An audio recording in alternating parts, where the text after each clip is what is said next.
Hi, I'm Trevor Conquergood. Welcome to this week's R&K Software Club's video for the week.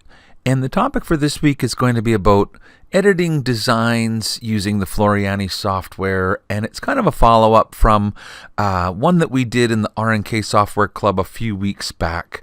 If you're looking in the R&K Software Club and you sign in, then you'll find that under the blog, this is where you can find the latest video of the week.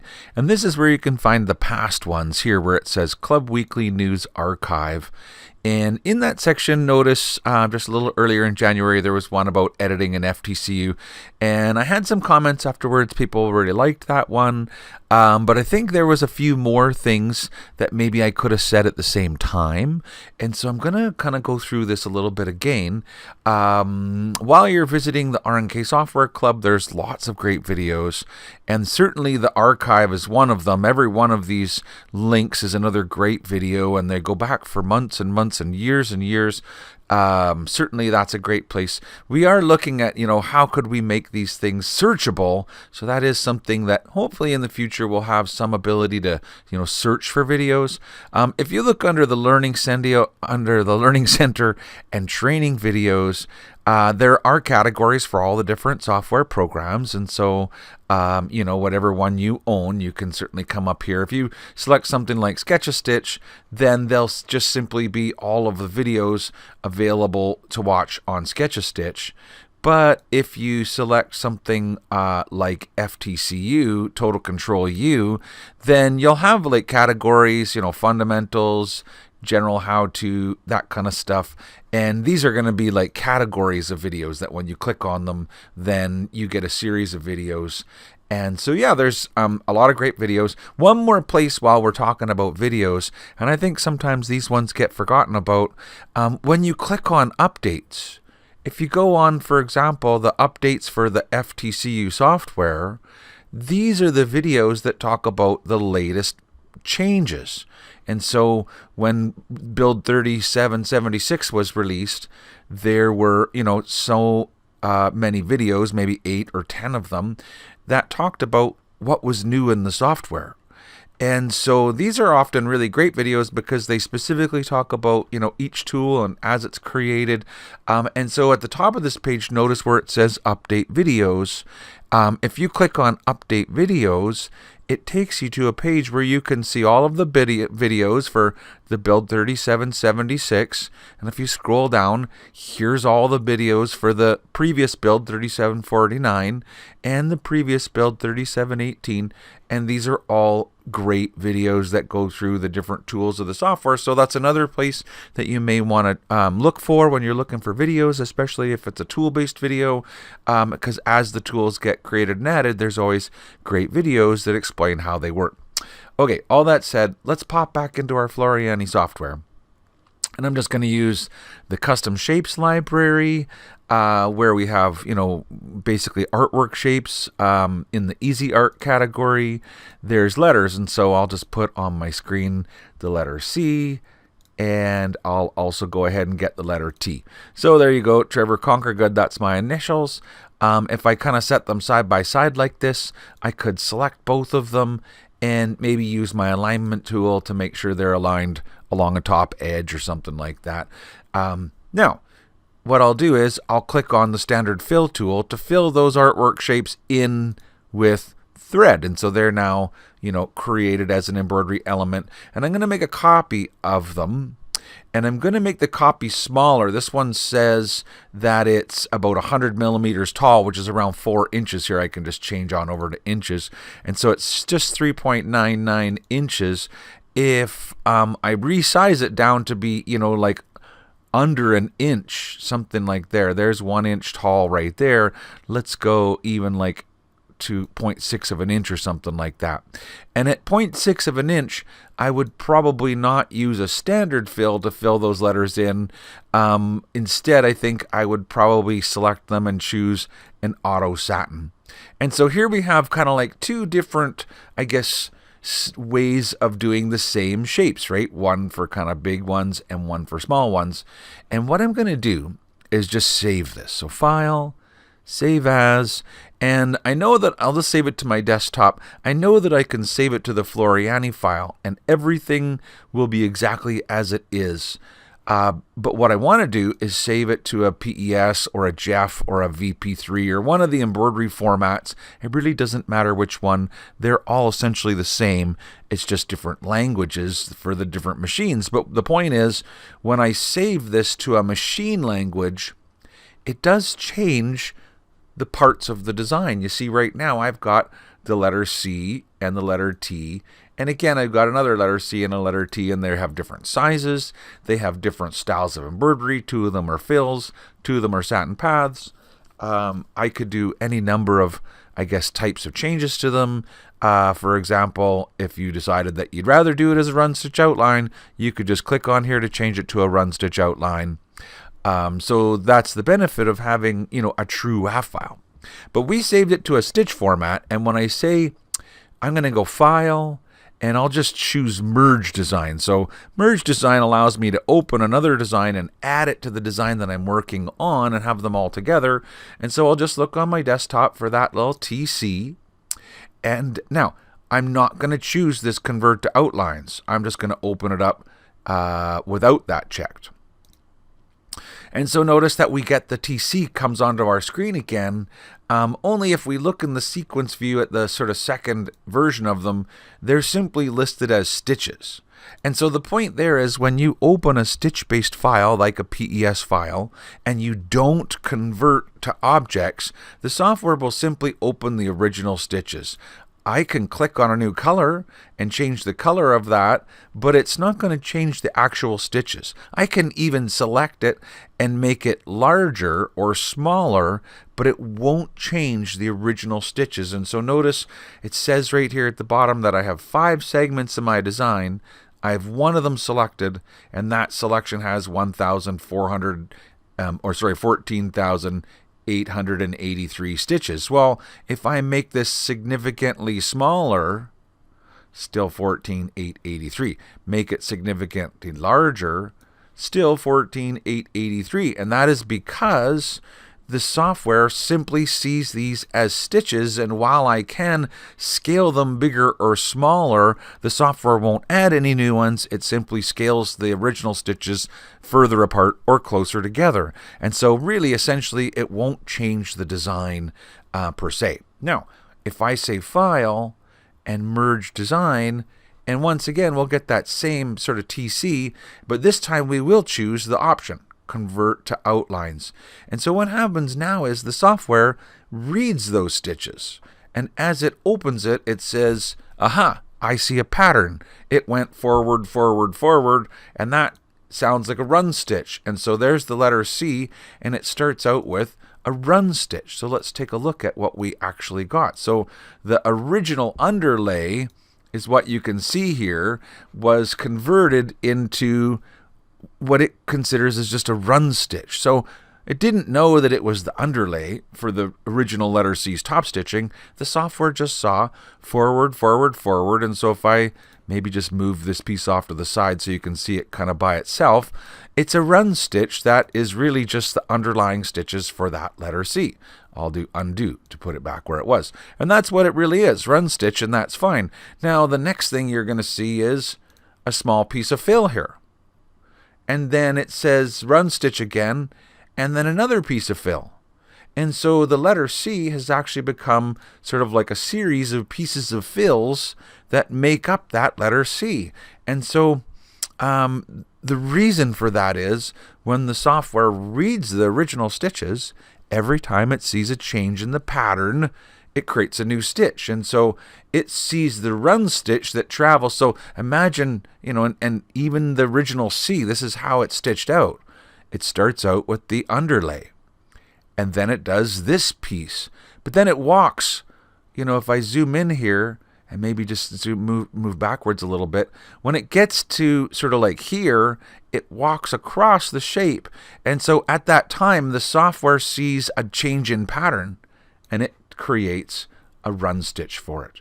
And so there's your first shape there. Oh, that's the wrong. So when we come down to the new one that I opened, the software made a shape for the for the run stitch then a shape for the first piece of fill. Now it's got a little bit here that it didn't know what it was, so it called it stitches.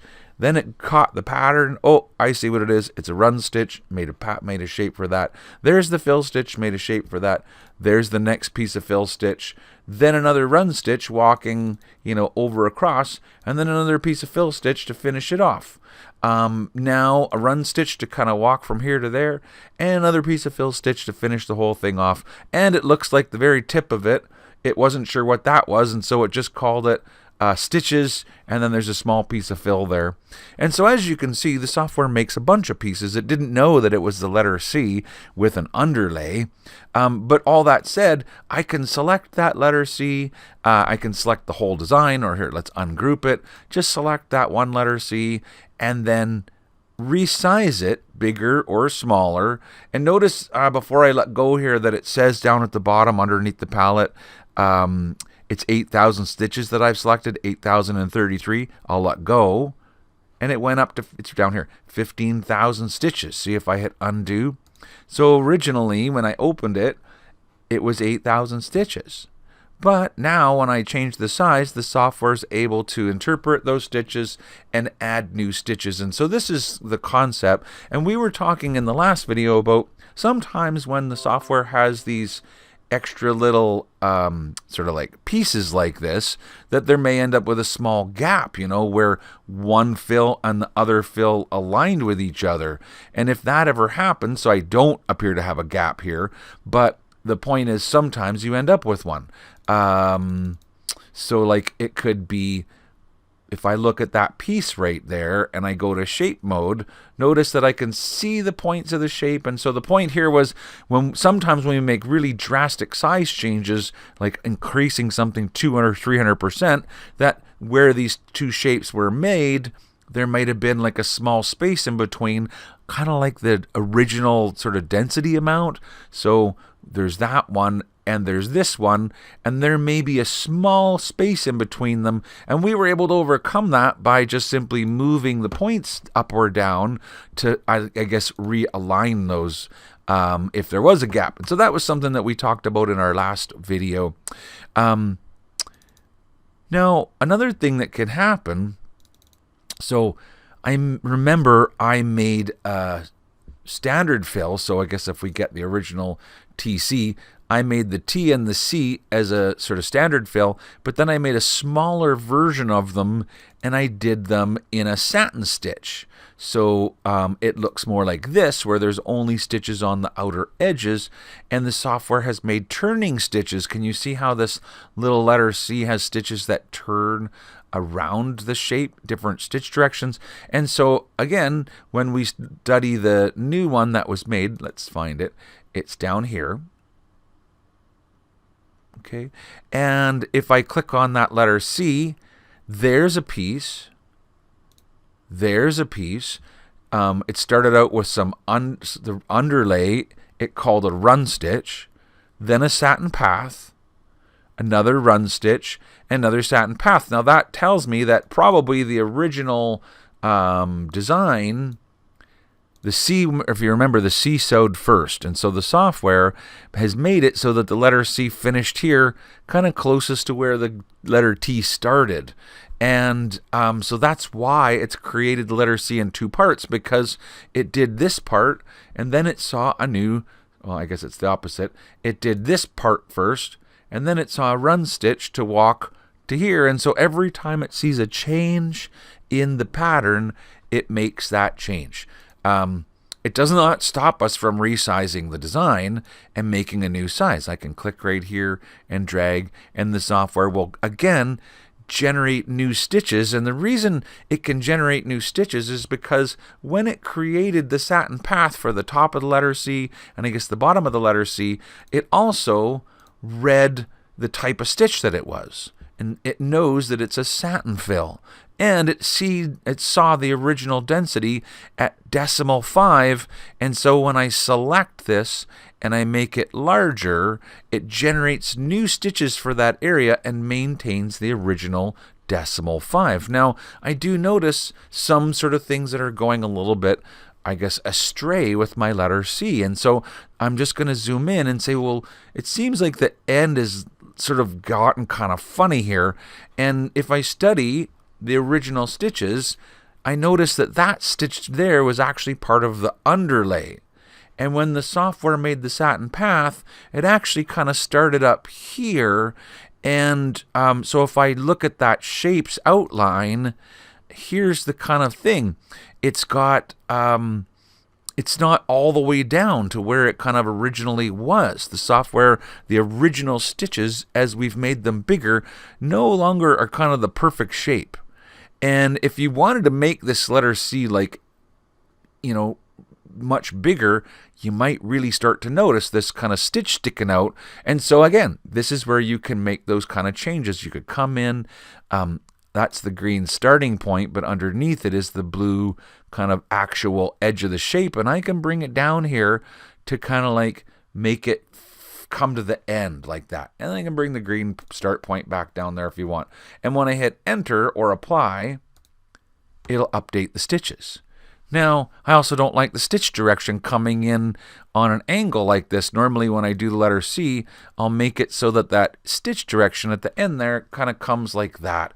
So now I've kind of fixed it, only if you made it, and at this size you might not notice, but if you made it much bigger, there are some other kind of weirdness going on because, for example, this line here doesn't look particularly smooth. So when I select that shape again and I go back to that shape tool, I can look at it and say, well, I guess it's not really smooth because the software's put in an extra point here, which is kind of like up and down. And what I could probably do is maybe just select that one and delete it, and even that one and delete it, and then take this one and see how it's got like kind of a corner to it. I'll right click and ask it to smooth it. And see, now it's nice and smooth again. And so I wouldn't need to do that for a super small size change, but if you're wanting to take the design from, what is a kind of a very small size and increase it to a bigger size, then these things start to become noticeable. And another thing that might become noticeable, and I kind of zero in on it, is those, you might have noticed on this edge here that it was looking kind of like not a smooth shape. And I'll kind of try to explain why that is. But the simple fix to that is the same thing. If you're doing a drastic size change and you really want to kind of recreate this letter C, you can go in and delete those little points that have been kind of created that made an extra kind of sort of jagged edge there. Now, if you look back, let's just zoom out, and you look back at the original letters, why did that happen anyways? You see, it's happening right here. So first of all, this is the original letter, so it's all one shape. It's no longer a series of shapes.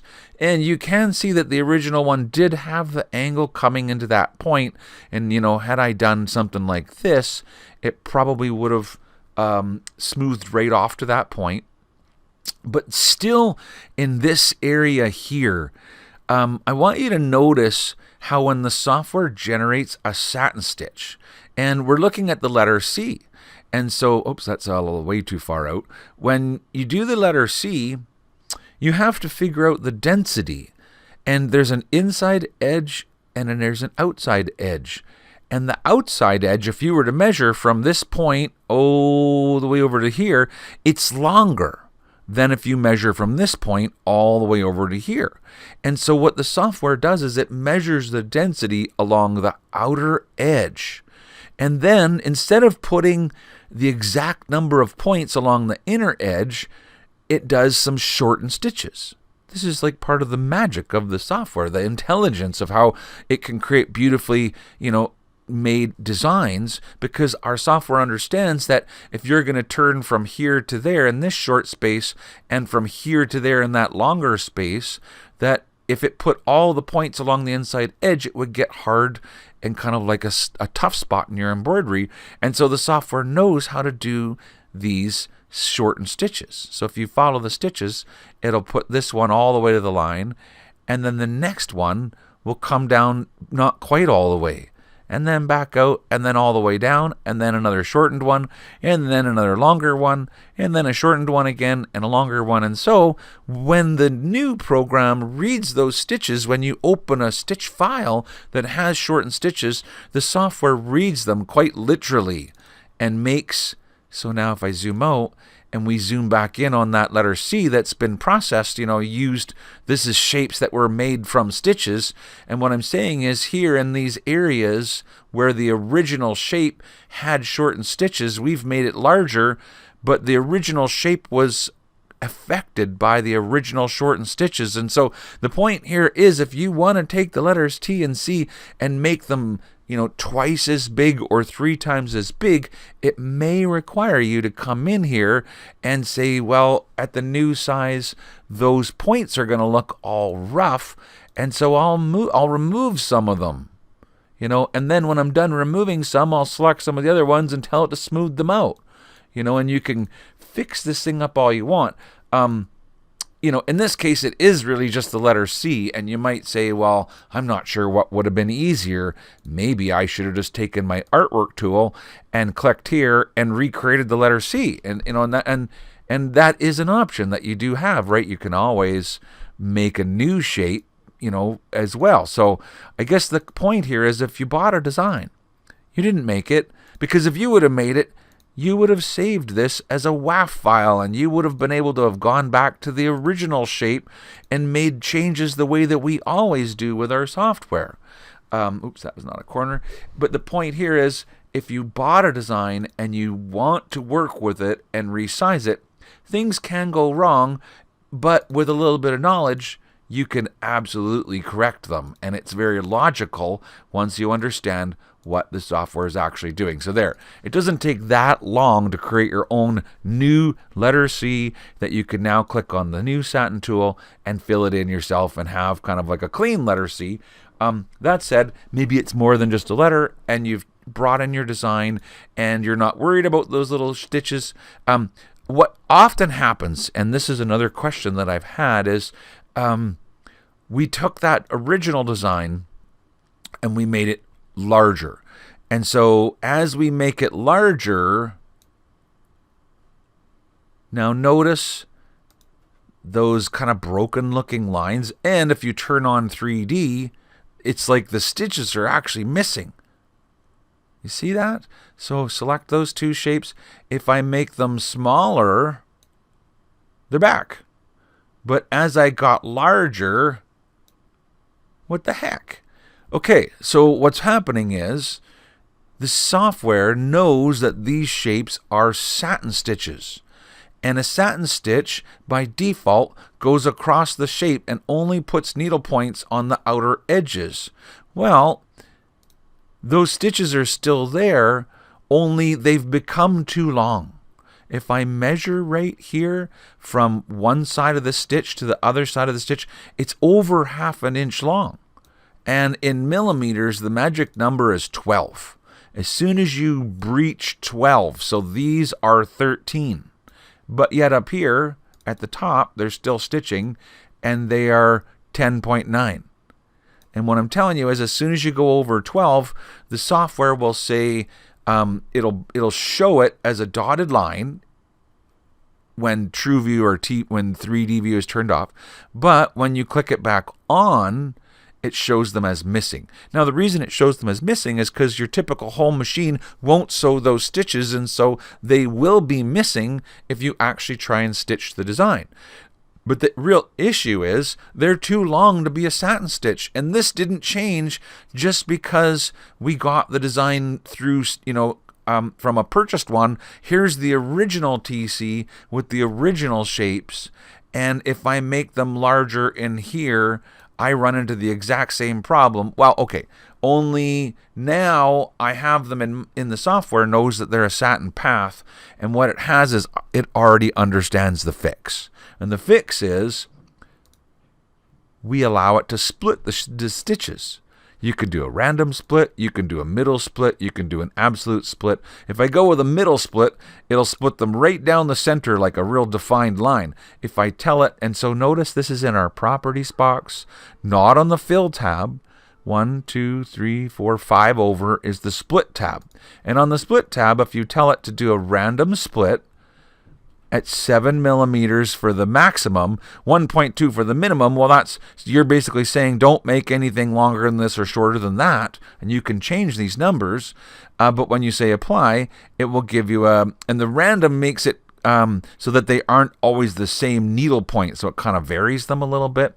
So the point here is, when you made these letters bigger and parts of them were missing, a solution to that would be to select those parts that are actually missing the stitches and come to the tab for the splits and tell it that you want to allow a random split. Now you're back together. And while you're at it, make sure that so my maximum was set at 2. So because the shape, as you know, is 13 across, it went every 2, 2, 2, 2, 2. But if you made it up to, like it was before, 7, then it would just need to split like maybe once to do that. So that's one option, and that's a more typical one, is that you've resized your design and parts went missing. And all you really need to do is select the part that's got the issues, and you've got really 2 options. One is to add your satin split. Or come back to your tab, and instead of doing a satin fill, change it to be a pattern fill. So when I change to pattern fill, now the software puts in not just splits in between the satins, but it actually puts in a pattern of stitches that go, sort of sewing back and forth throughout the shape. So the standard fill will be more smooth looking. The satin fill is, first of all, less stitches, and it allows the thread to show off the most. So we try to use satin stitches as much as we can, but as they become long, and usually, once they reach kind of like 7 or 8 millimeters across, we're worried about them not necessarily embroidering okay, but being secure. What if it's on the back of a kid's jacket and they rub up against a tree and break one of those stitches? Well, now you've got embroidery unraveling. And so if your column becomes sort of longer than, I would say, 5 or 6 millimeters, I almost always go to either a pattern fill, or a lot of times I go to a satin split. So I'll leave it as the satin fill, but I'll come to the splits and I'll say, let's do a random split and have kind of like a maximum stitch length of 6 or 7. And the minimum can be, 1 or 2 kind of thing. And so it gives you, it's kind of an in-between stitch. It still has the loft and the sheen of the thread on the satins, but it's not so long, and therefore your jacket will be, I guess, secure, to wear in case they rub up against a tree, that kind of thing. So yeah, so with knowledge, you can do anything you want, is my point. And so it really does come down to understanding what happens when you open a design that you didn't make. The software will read the original stitches, and where originally I had the letter T and the letter C, I now end up with, the letter C may take 1, 2, 3, 4 pieces to make it.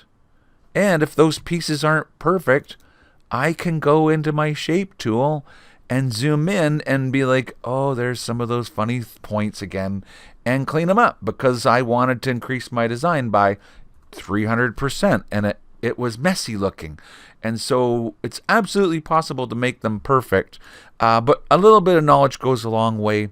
And so I hope today's video was interesting to everybody who likes to edit their purchase designs and do resizes and incorporate them into new designs. And really that is some of the most important stuff to owning the software. So I hope you enjoyed this week's video. And until next week, I hope you have a wonderful day. Thanks for listening, and bye for now.